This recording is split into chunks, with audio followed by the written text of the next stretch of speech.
כל לשון ההלכות בכל יום מובטח לו שהוא בן העולם הבא. בעזרת השם, we're holding today the 24th day of Kislev, the day before night of the Hanukkah. בעזרת השם, tonight this is going to be a Sunday before Parashat Miketz, Tafshin Pei Gimel.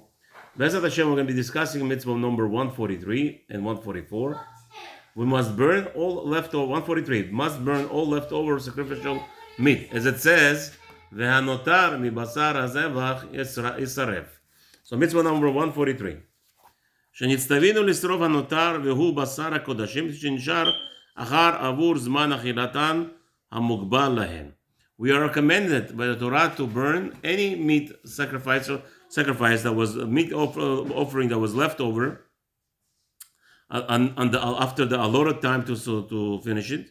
As it says in the Torah, Vayikra Zayin in the 7th chapter of Vayikra, Pasuk Yud Zayin, 17th Pasuk. והנותר מבשר הזבח ביום השלישי באש ישרף. And anything that is left remnants, any leftover meat over the third day, which must be burned. וזאת השריפה היא מצוות עשה. And this mitzvah, the oraita, to completely let the fire consume the remnants of the meat. It is a mitzvah that is commandment of the Torah. שכן אמרו במחילתא, as it says over there in the מחילתא לגבי פסח, as it refers to פסח, ולא תותירו ממנו. It says over there, you're not allowed to leave over anything over for the next night. והנותר, and again, the Torah tells you, if there's anything that left over, באש תשרופו, you must burn on fire. בא כתוב, ליתן עשה על לא תעשה. Torah came and gave you a mitzvah, a commandment to fulfill, after it gave you a prohibition to leave, to prevent you. The mashma, to teach you the following: shemitzvat srifa notar asehu, to teach you that burning of the notar, the leftover of the meat, it's a mitzvah aseh deoraita. Okay, now continues the rabbi. V'dina pigul. Also, what is pigul? Pigul ve'hanotar shaveh bazeh.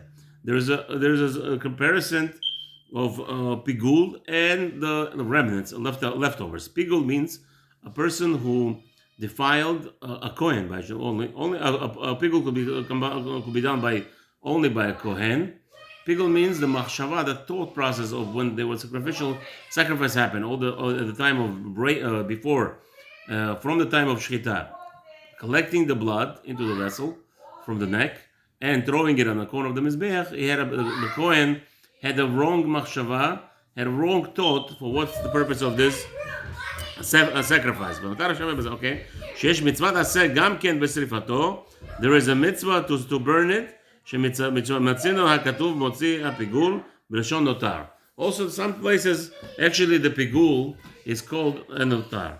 משושע המצווה לפי שטבע כל בשר להיפסד בשהייה ולבוא לידי סירחון. One of the things that the reasons why we have this mitzvah to burn it, because the nature of all flesh, all meat, is to spoil after a certain period of time. ועל כן, להגדלת הדבר הקורבנה, כמו שאמרנו למעלה, and we know that the sacrifices, the korbanot, are to elevation of physicalities, of the physical aspects of this world, to bring them closer to the level of kedusha. נצטווינו לשרפו מיד ולבערו מן העולם. Therefore, in order to prevent the spoilage and the disintegration of the meat while it's still intact, we are commanded to burn it. לבל יקוץ אדם בו ובריחו. And that the person should not, chas v'shalom, be defiled through its smell or through its to seeing it. ותכלית הכיליון הגמור הוא על ידי האש. And obviously the best way to get rid of anything in the world, by the way, is through burning.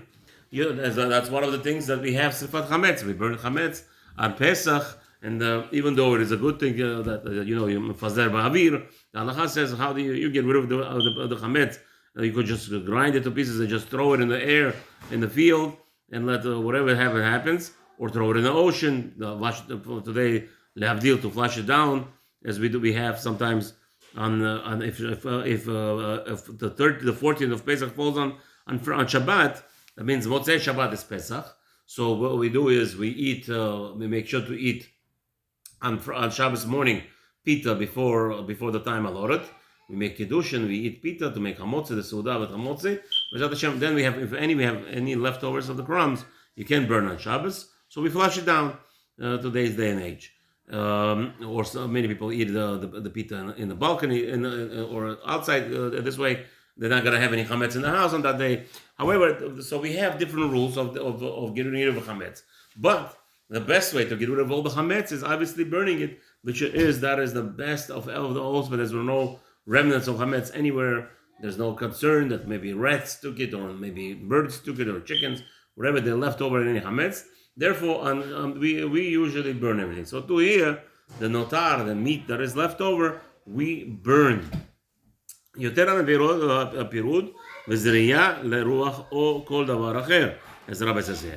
מלבד זה יש בדבר רמז על הביטחון והשם יתברך ברוך הוא. So too also, by burning it and not salting it and not, imagine yourself, people would salt the meat and make it last longer. No, that would disintegrate the honor of Hashem, meaning that we also don't have full trust in Him, right? Why do people, we're not disparaging people storing items at home, like for winters and time of hardship. But one of the ways that Kadosh Baruch Hu obviously we want to show Hashem that we trust in Him, is that we don't usually store, what's his name? But again, it's a level of bitachon. It's a level of trust in Hashem. And here, this is one of the examples that we burn this meat and we don't salt it and we don't store it. We don't make it last longer. We're showing Hashem that we trust in Him. שלא יהיה אדם חונק עצמו במאכלו יותר מדי לעצניו ליום מחר. Same too, that the person should not be always concerned about just eating in this world. Well, tomorrow I have to eat also tomorrow. Again, this is one of the aspects of obviously each person according to his level of yirat shamayim, of fearing of God, of believing and trusting in Hashem. And then so does the behavior of an individual. There's a big movement. There was a big movement maybe till 30, 40 years ago. The Rabbonim, especially right here in New Jersey, Lakewood, there were many Chachamim who say you should not buy houses. And they were totally against buying houses, renting. And that's one of the elements of this Parashat Vayeshev, that HaKadosh Baruch Hu was very upset with Yaakov Avinu, that he settled into the land, started buying, and his intention was to settle. And that was a big problem. The same thing we have today in the world today of Jewish people around the world. We have a major problem. We're settling in. We're buying houses. We're building buildings. We're doing a lot of physical investment. And then we're upset why a lot of people didn't run away during Holocaust. One of the main problems was because we were settled in too much. We literally, do we trust in Hashem or not? So here in Lakewood, there were many Rabbonim who were against buying houses. It has changed now a little bit. But again, if you're buying a house because you have a lot of money, and you're buying as an investment, you're going to have rent or whatever it is, tenants, and you could put your money somewhere because the money is devalued all the time. So maybe that's kedai. But a struggling family to buy houses and to start struggling for mortgage, and then chas v'shalom leave kolel and go work to pay the mortgage, that is something that a lot of Rabbonim are against. And if a person could survive on a rental and B'ezrat Hashem continue serving HaKadosh Baruch Hu properly, that is not a problem. This is what is encouraged. Again, it's all about yirat shamayim. It's all about fear of Hashem and emunah and trust in Him. And this is one of the mitzvahs over here. Burning this meat, is the rabbi points out here, that's actually emunah in Hashem. בראותו כעצר יצווה לכלות בשר קודש למשברה שאיתו כריון גמור ולא רצה שיענה בו בריאה אחר, כן, לא אדם ולא בהמה. So again, so same thing to him. HaKadosh Baruch Hu wants us to trust in Him, and He gave us limitations on this meat, that it has to be consumed by a certain enough time, and then B'ezrat Hashem, if it's not, it must be burned. מדיני המצווה, what is concerned about this mitzvah, מה שאמרו זכרונם לברכה, as our sages taught us, שבכלל הנותר והפיגול הנשרפים. So we know that the pigul and notar, the leftovers and pigul means the machshava, the thought of the Kohen was improper at the time of breaking, before throwing the blood on the korban, on the mizbeach, on the corners. הם כל פסולי המוקדשים שכולן נשרפים גם כן. So anything that is defiled in the reference to the korbanot or holiness must be, all of them be devoured by fire. Okay, וקורבן שנפסל או שנבגל בוודאי, and of course any korban that became pasul, that became unfit to be in part of the korban, to be brought on the mizbeach, and it also nivgal bevadai, and anything that also, again, this is very important. That is one of the reasons why in Beit Hamikdash there was no speaking. No one was allowed to talk in Beit Hamikdash. Everything was done quietly. Everything was done at what's his name? Mistama, we already discovered it. It probably was done by tablets. Every person just came in, gave a tablet to the Kohen. The Kohen what needed to be done with the Korban, whether it was Todah, whether it was Chatat, whatever it was, the Korban was, the service was done. The Kohanim had to have pure concentration. There was no talking in the Beit HaMikdash at all. The Le'avdil, Chas v'Shalom, what we have in our Beit HaKnesiyot, in our shuls, which is a haram, it's total distraction. The Chazan is there to present your prayer to Hashem, that it has to be 100% pure, without any sound besides for what the Chazan omits, and the tziburs and the communities answering and going on with the Chazan, and that's how we're bringing the B'ezrat Hashem, the korban of our prayer to Hashem. It should not be chas v'shalom pasul, should not be unfit for bevadai. It's kedai to mention. Rabbi Avigdor Miller always was stressing on this point that a person should not daven in any shul that there are people who think it's okay to talk.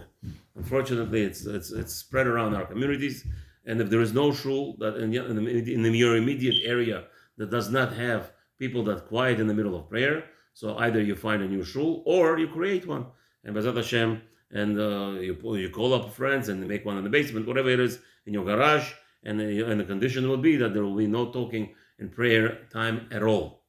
All right, the korban miyad nisraf. So anything that is unfit to be used for Beit Hamikdash or in the time in the korban and the mizbeach must be burned immediately.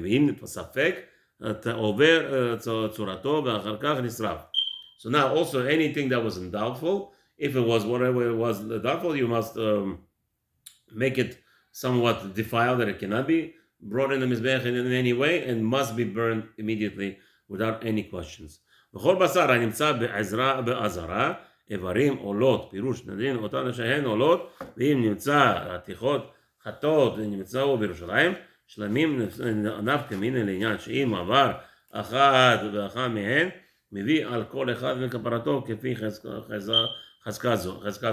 So again, now also in Yerushalayim, obviously people were very careful with taking out the meats, whatever it was, the korbanim, the korbanot that Kohanim had to devour, the korbanot of Todah, especially when people had to devour it inside Yerushalayim still, and all those things. If somebody finds them, and chas shalom, if there was any doubt, and somebody devoured them, there's going to be a person has to bring korbanot for the atonement, and again, all those things have to be burned. תעובר בצורתן ויצאו לבית השרפה שמא נותר הוא. Again, any meats that are portions that are found in Yerushalayim in the time of the Beit HaMikdash, what must be devoured by fire. ואין שורפין את הנותר אלא ביום. Now, what about what is the period date? When do you start burning it? So any leftover meat must be burned at night, not at night, at daytime, and then not at night. שנאמר, as it says in the pasuk, ויקרא ביום השלישי בעץ ישרף. It says in the day of the third day you must burn it. So that means to teach you that it must be burned during the day. ואף על פי שהשלמים אסורים באכילה מתחילת ליל שלישי, even though it is prohibited to eat the shlamim on the third night already, and שורפין אותן אלא ביום, you must wait till the day to burn them. פרטיה מבוארים בפסחים בסוף התמורה. All the details about this mitzvah number 143, are discussed in the Gemara Pesachim and also Temura. And this mitzvah is in the time, obviously, Beit HaMikdash, and only male Kohanim are to be busy with this mitzvah of burning the leftovers. For them is the service of avodah. And any Kohen that transgressed and did not burn the leftover meat, bitel aseh, has chas v'shalom prevented of fulfilling this mitzvah, commandment from the king. The law to Tiru. And again, there's another prohibition that says you're not allowed to live over.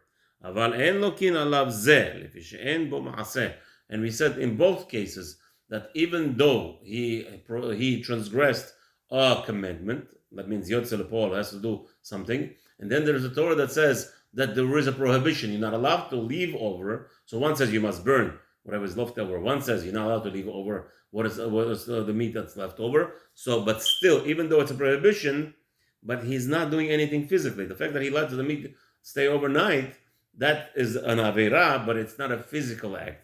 And we know the Torah tells us specifically there is no punishments, physical punishments of lashes, until there is actually a physical action performed and the Aveira was complete. But in this case, even though there is an Aveira and there is a annulment of a commandment from God, the two mitzvot that the person that transgressed, since there was no physical action, there is no physical punishment. But HaKadosh Baruch Hu will take care of it. Beis Din cannot do anything, but there is nothing goes by. Hashem has all the, obviously, angels, and they know how to, unless a person does tshuva, there will be the cleanliness, which I don't wish on anybody.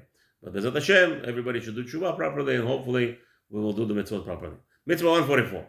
Shelo leichol pigul. Now we talk about this. What happened was a kohen has a bad thought. This is as we said, there is such thing called a pigul. Pigul means a bad thought. The kohen had a wrong thought. For instance, the kohen mixed up the cards. Again, that's why we said there's no talk in the Beit HaMikdash. So one person gave him a card of chatat, and I guess that chip that it was a chatat, somehow he put it in a pocket, and then when it came to collect the blood, he pulls out the chip from his pocket. He didn't realize that he had a chip from Korban Olah. Somebody that gave him, he was supposed to put away that chip or whatever, he give it away back to the Sganim, the people who, organize everything, they make sure everything is properly prepared, that all the Korbanot are properly spread. They're spreading around chips, there was no talking. So how did the Kohen know what you want? You came to him with a chip, and on the chip it said, Chatat. Okay, so Kohen knows now. He takes the blood, and he throws to Hashem, and he throws in the Korban, on the Korban, on Hashem's Mizbeach, and the corners over there, and that's going to complete the sin offering of this individual, right? But now the Kohen forgot to give away the second chip that he had in his pocket, so he put it in the same pocket. He pulls out. All of a sudden, he sees Olah. So as he brings down the blood and he puts down on the Korban, throws the blood onto the corners of the Mizbeach, and he thinks it's Olah. So now what do you do? Then he realized, and he puts back the chip, and he realizes he has two cards in his pocket now, and really it was a Chatat and Olah. He goes back to the person who brought the Korban. He says, you brought Olah, right? He says, no, I brought Chatat. Oy, what are we going to do now? So that's called פיגול. שלא לאכול הפיגול, פיגול הוא קורבן שחשב עליו הכהן, המקריב מחשבת הפסול בשעת זביחה או הקרבה. So again, that's what we're talking about, that the Kohen made a mistake. פסול המחשבה הוא כגון שהסכים בדעתו בעד הזביחה, also we explain already all the rules over here, what makes it פיגול. Okay? הכל נשמע מלשון אכילה. אוקיי, בעולם, אז הערתו, כלומר, עליו המפורש, אז זה מלבד העונש שזכר מכאן, הוא מה שכתוב במינויים, לא יאכל כי קודש הוא. Again, so this problem that the Kohen had come into, the Korban has to be redone. So the person, what do you do with this meat now? What do? You have a whole cow, you have a whole bull. What are you going to do with this bull? So that bull is pigul, and it cannot be consumed by anybody, and it must be burned on the Mizbeach completely. And the person who this happened to has to go and bring another pigul. In Psachim, within our sages said, in the 24th page of Psachim, first side, Amud Aleph, שאותו הכתוב כולל בעזרה כל מה שנפסד מן הקודשים, ואין ראיו לאכלו. Over there it tells us that anything that was nifsad, that was defiled, that was not properly taught properly by the Kohen, all is going to be prohibited from eating. And therefore, kumo ken amru zechron bracha is just like notar, just like teftor, it has to be dealt with. Shenichalo be'azarat lo tuchal kol to'ava. And that's also brought down in HaKadosh Baruch Hu's in the Torah, that in his state right now, this meat is no longer appropriate. Just the machshava, just the thought process of the Kohen, improper thought process of the Kohen leads to a big loss. And we could see in the Beit HaMikdash, it's kedai to point out this again. In the Beit HaMikdash, Kodesh Kodoshim, there was no talking, specifically because the Kohen was dealing on behalf of the Jewish nation. How much more so it is important that when we stand in front of Beit HaMikdash Katan, we're all standing in small Beit HaMikdashes all over the world, and we talk non-stop, and we have something to say, whatever it is that's so important for you to say it outside. Even if you're a doctor, even if you're a rabbi, and you have something to say in the middle of prayer, I'm talking to myself, you have to be very careful and get out of the shul, say it outside of the shul. Don't say anything in the shul. Somebody calls you, get up and leave in the middle of prayer, for sure not. If you're, even if you're hard to walk and everything, in the middle of prayer, don't answer the phone, or you could answer, tell them, not saying anything. Let the person understand that you're in the middle of prayer. If not, the best thing, Bichlal, is not to bring a phone to the shul, no matter who is calling you, your wife, your children. Right now, in the middle of shul, we are performing a service. You could see over here the Kohen. It was so important the Kohen has a proper thought at all times. And chas v'shalom, not to defile. And it costs money. Imagine yourself buying a bull, $2,000-$3,000 bull, somebody bringing korban olah, and the person thought it was something else. Or a person brings even $500, let's say $400. It's not money. Of course it's money. So we're talking about some people sell a salary $500 a week. And here we're talking about a person brings the Mikdash a korban, and the Kohen's little miscalculation of the korban, it defiles the whole korban. Chas v'shalom. We have to be so much careful when we come to Beit Midrash, Beit Hamikdash me'at. Midinei mitzvah, okay, ma shorshe mitzvah, zo hayesod, hashivayinu techila. Again, we have no knowledge, we have no understanding. The rabbi says over here of the korbanot, we don't even have to go down to that to try to understand korbanot. Not in our realm.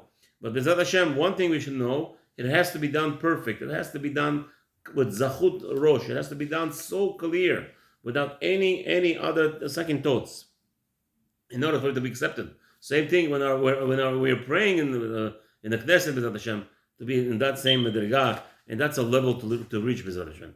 Mitzvat ha-mitzvah, Midinei mitzvah, ma shem zuchon baruch. As I said, what is concerning about this mitzvah? She'en chiyuv karet ela leochel min ha-korban min ha-chelek sheyesh bo le'adam or lemizbeach mimeno.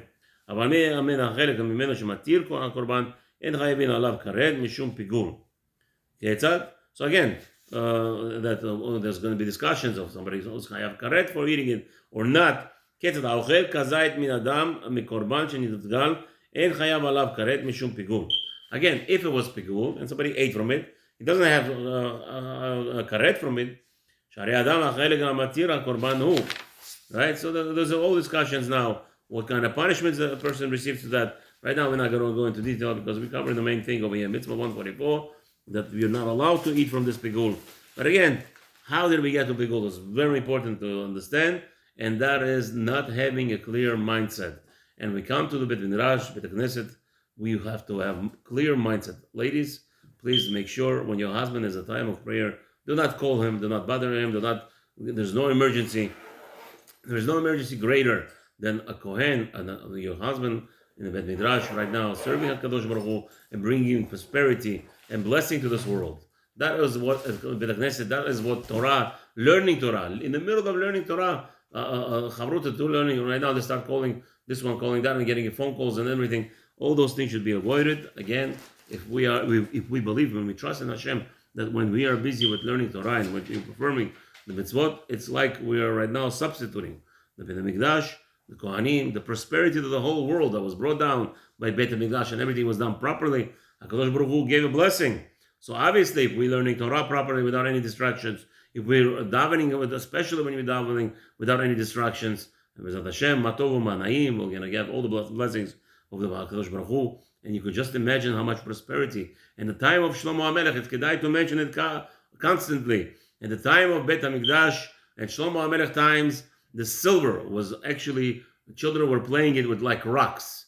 Children are playing silver rocks. They didn't play with those regular rocks that you see in the street. The silver was so plenty, it's so much wealth, prosperity at the time of the building of the Beit HaMikdash. and prosperity that Beit HaMikdash posed to this whole world. And that was specifically because the honor that the Jewish people showed to the Beit HaMikdash. And now we are, Baruch Hashem, still in Galut, unfortunately, but we still have this beautiful places called Beit HaMikdash Me'at. Let's behave ourselves properly in it. And with Hashem's help, we will have so much prosperity. And hopefully the silver in everybody's courtyard will have silver stones laying down, because it will be so prosperity. Can you imagine to have silver as children playing rocks? Not kugelach. I'm not talking about kugelach. I'm talking about just rocks laying down on every street, not belonging to anybody. Just go pick up as much as you want. This was at the time of prosperity of Beit HaMikdash, when Shlomo HaMelech built it. As Hashem, we should be always zoche to that concept of, even if we're not in the days of Mashiach yet, but still in our courtyards, breakyards, in the front street, everywhere, there should be so much prosperity in the whole world that there should be so much. And this is going to be all, it looks like, depending on us, how we're behaving. Obviously, the rabbi wants to end off over here of eating the pigul. The prohibition is, obviously, it was in the time of the Mikdash, whether it was a male or female, doesn't matter. Even a regular Jew is not allowed to eat from pigul, because the Torah prohibited for everybody. Ben Kohen, Ben Israel, it doesn't matter, as a Kohen, as a Jew, or a regular Israel, and anybody who transgressed by eating on it purposely, of more than 26, 28 grams, depends on the discussion of argument, is going to be chayav karet. Beshogek, if somebody ate from it by mistake, mevi chatat kavua, has to bring a certain set sin offering. וכבר פירשה וריאשנו פעמיים, אביב שקרבן שאינו עולה ויורד לפי עניות ועושר נקרא קבוע. So I already explained, the rabbi just wants to end it off, that all the korbanot, all the sin offerings that are set, doesn't go according to the person's budget. It is according to the decree of HaKadosh Baruch Hu. Have a wonderful day. Let's thank our ladies who give us this great opportunity to learn Torah at all times. And Bezat Hashem, so we don't have to be busy with laundry, we don't have to be busy with cooking, and it's taken care of by our ladies. Thank you.